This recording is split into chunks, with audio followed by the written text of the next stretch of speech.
আমরা অনেকেই নতুন পটল চাষ করেছি। আমার মতো অনেকেই নতুন পটল চাষ করেছেন। দেখো আমাদের গাছগুলি কিন্তু বান বা মাচায় উঠে গেছে। এমত অবস্থায় এই নতুন পটল গাছে আমাদের অনেকেরই দোল লত বেরিয়েছে। এই যে এরকম মোটা মোটা লত, এই যে আমি দেখাই তোমাদের, ভালো করে দেখতে পাচ্ছ, এই যে এরকম মোটা মোটা লত অনেকের বেরিয়েছে। প্লাস গাছে কিন্তু ফুলের পরিমাণ কম আছে। তাই যাদের গাছগুলিতে প্রচুর পরিমাণে মোটা দোললত বেরিয়েছে তারা সেখানে কি করবেন এবং গাছে অতিরিক্ত ফুল ফোটানোর জন্য গাছে অনুখাদ্য কোনটা দেবেন সেটা নিয়ে কথা বলবো। বাজারে অনেক নানান রকম অনুখাদ্য বর্তমানে বেরিয়ে গেছে, নানা রকম অনুখাদ্যও কিন্তু রয়েছে। যেমন রয়েছে বন্ধু, তোমরা জানো অ্যাক্টিভ 18, অ্যাক্টিভিজম, এইরকম নানান অনুখাদ্য। তবে এই অনুখাদ্যগুলির ভিতরে এমন কয়েকটা অনুখাদ্য রয়েছে বিশেষ করে পটল গাছের ক্ষেত্রে ব্যাপক পরিমাণে কাজ করে। আমাদের আগে জানতে হবে পটল গাছের ফুল ফোটানোর জন্য কোন অনুখাদ্য বেস্ট। হ্যাঁ বন্ধু, পটল গাছে বিশেষ করে ফুল ফোটানোর জন্য পটল গাছের কী কী খাদ্যের দরকার রয়েছে, বিশেষ করে পটল গাছের ফুল ফোটানোর জন্য যে সমস্ত খাদ্যের দরকার রয়েছে, বিশেষ করে ফসফরাস এবং তার পাশাপাশি আমি বলবো পটাশ। ঠিক আছে, এই দুটো কিন্তু খাদ্যের আমাদের দরকার রয়েছে।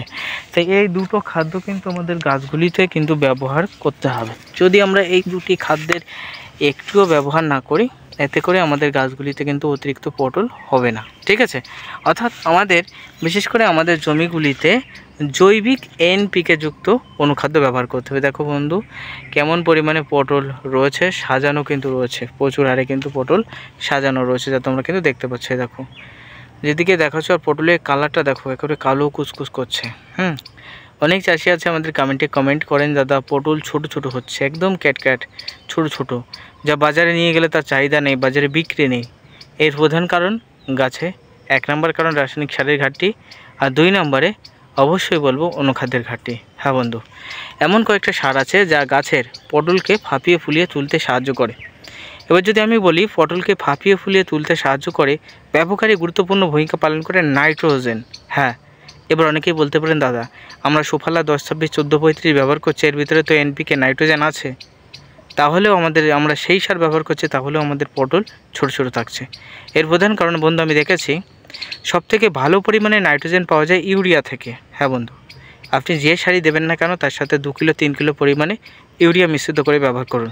এর ভিতরে রয়েছে 46% নাইট্রোজেন, যা ফলকে অতিরিক্ত কালো করতে সাহায্য করবে, কালার বা গেটআপ আনতে সাহায্য করবে, প্লাস ফলকে ফাঁপিয়ে ফুলিয়ে তুলতে সাহায্য করবে। তোমরা জানো যখন আমরা সুফলা ব্যবহার করি মিনিমাম 1 সপ্তাহ সময় লাগে কাজ করতে, কিন্তু যখন আমরা ইউরিয়া প্রয়োগ করি তখন কাজ করতে হাইস্টলি 1 থেকে 2 দিন সময় লাগে।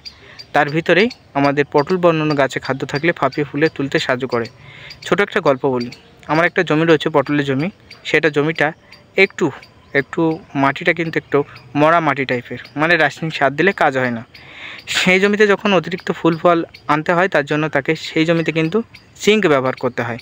আমি সেখানে গণেশ জিঙ্ক বা অন্য জিঙ্ক যে কোনো সারের সাথে মিশ্রিত করে প্রয়োগ করি। এবার গাছে যখন পটল আসে তখন সেই পটলগুলি ছোট ছোট থাকে। অন্য যে সারি 14, 35, 10, 24 সুফলা যে সারি ব্যবহার করি না কেন সেই জমিতে কিন্তু পটলকে বড় করে না। আমি যখন ইউরিয়া এবং সিঙ্গেল সুপার ফসফেট অথবা ইউরিয়া এবং দানা ফসফেট জমিতে ব্যবহার করি তখন আমি দেখেছি পটল এই রকম পরিমাণে, এইরকম পরিমাণে বড় হয়, এইরকম পরিমাণে কিন্তু পটল বড় হয়।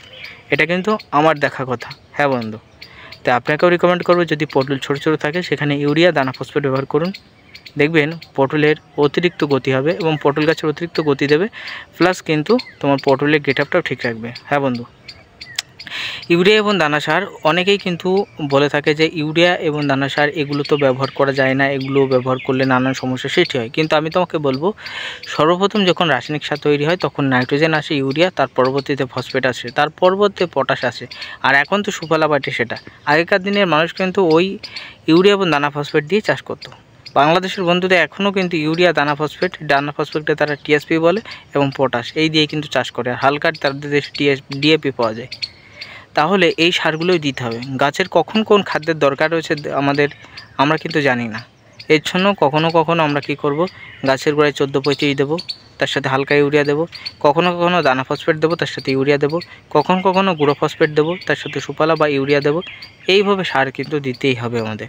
কখন কোন খাদ্যের দরকার রয়েছে গাছের আমরা নিজে জানি না, তাই অবশ্যই কুমা সার, দামি সার সব মিলেমিশে একাকার করে দিতে হবে। বুঝতে পেরেছো দর্শক বন্ধু? এবার চলে আসি গাছে যাদের দোল লত রয়েছে তারা কী করবেন। এই দেখো দোল লতের মাথা আমরা কিন্তু কেটে দিয়েছি। দোল লত যখনই আপনার জমিতে দেখতে পাবেন যে অতিরিক্ত গাছের লত দৌড়াচ্ছে অতিরিক্ত হারে, আর লত এরকম মোটা হচ্ছে, সেই লতে ফুল ফুটবে কিন্তু ফুলের পরিমাণ কম হবে এবং পটলটার সাইজটাও ভালো হবে, কিন্তু আপনাকে সেই টাইমে একটা কাজ করে দিতে হবে, দোল লতের মাথার অংশটা কেটে দিতে হবে।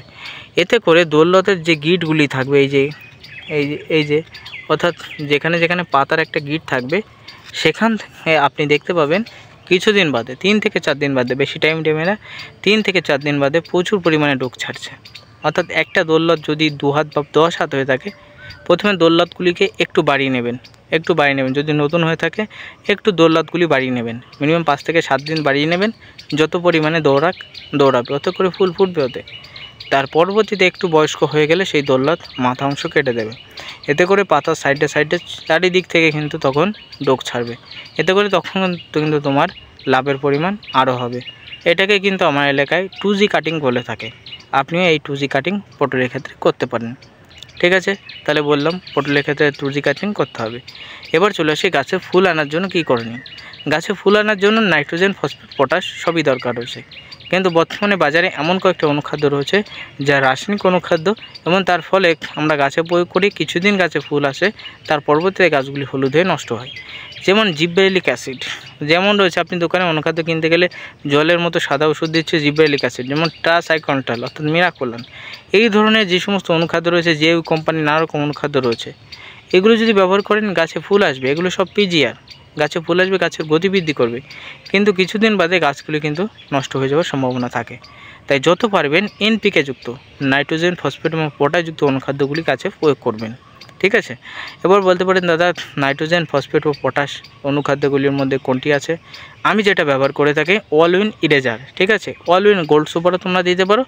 অলউইন ইরেজারের ভিতরে রয়েছে নাইট্রোজেন আর রয়েছে P2O5 মানে ফসফরাস।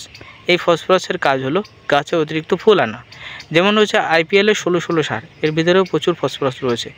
তোমরা যদি IPL-এর 16-16 সার গাছের গোড়ায় ছড়িয়ে তার পরবর্তীতে গাছে যদি তোমরা অলউইন ইরেজার স্প্রে করো, এতে করে ফুলের পরিমাণ দ্বিগুণ বৃদ্ধি পায়। ঠিক আছে, তবে আমি তোমাদের বলবো যে কোনো খাদ্য গাছের গোড়ায় দিয়ে অলউইন ইরেজার P2O5 এর ভিতরে রয়েছে আর নাইট্রোজেন রয়েছে, গাছের ফুলের পরিমাণকে বাড়াবে।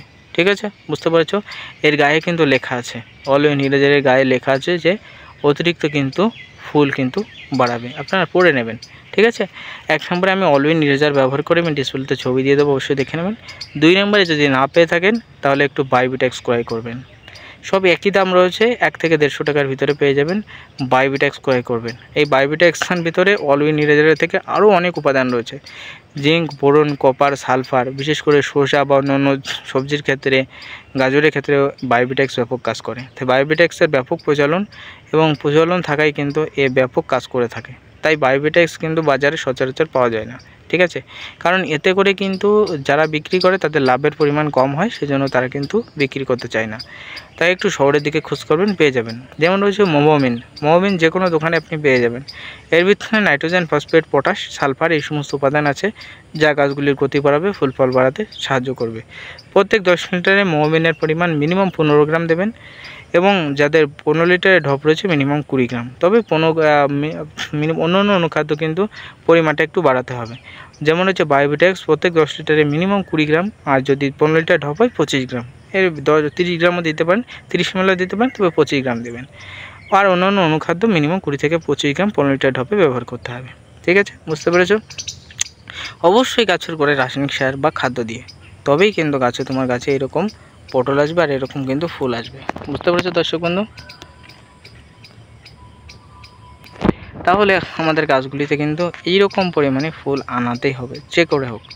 তাই গাছের গোড়ায় যাদের পটল ছোটো ছোটো হচ্ছে, ক্যাটক্যাট হচ্ছে, তারা আমি বলবো যে কোনো রাসায়নিক সারের সাথে মিশ্রিত করে ইউরিয়া ব্যবহার করুন, বা ইউরিয়ার পরিবর্তে অন্য সারের পরিবর্তে তোমরা ইউরিয়া দানা ফসফেটও ব্যবহার করতে পারেন। আমার জমির একটা গল্প আপনাদের শোনালাম যে একটা জমিতে কিন্তু পটল ছোটো ছোটো হলে আমি সেখানে ইউরিয়া দানা ফসফেট দিই এবং অতিরিক্ত কিন্তু পটল বড় হয়। বুঝতে পেরেছো? তাই তোমরাও কিন্তু এই ট্রাইটা করতে পারো। বুঝতে পেরেছো দর্শক বন্ধু? এটা কিন্তু করতে হবে। কখন কোন গাছের কোন খাদ্যের দরকার রয়েছে আমরা নিজেই জানি না, তাই খাদ্যগুলি ঘুরিয়ে ফিরিয়ে ব্যবহার করতে হবে। কখনো ইউরিয়া দানা ফসফেট ব্যবহার করতে হবে, কখনো ইউরিয়া সুফলা, কখনো ইউরিয়া 14-35। তবে যে কোনো সারের সাথে হালকা হালকা পরিমাণে ইউরিয়া বা নাইট্রোজেন রাখবেন। তবে 20-20 14-18 ডিএপি এগুলোতে ব্যবহার করবেন না, কারণ এগুলোতে অতিরিক্ত নাইট্রোজেন আছে।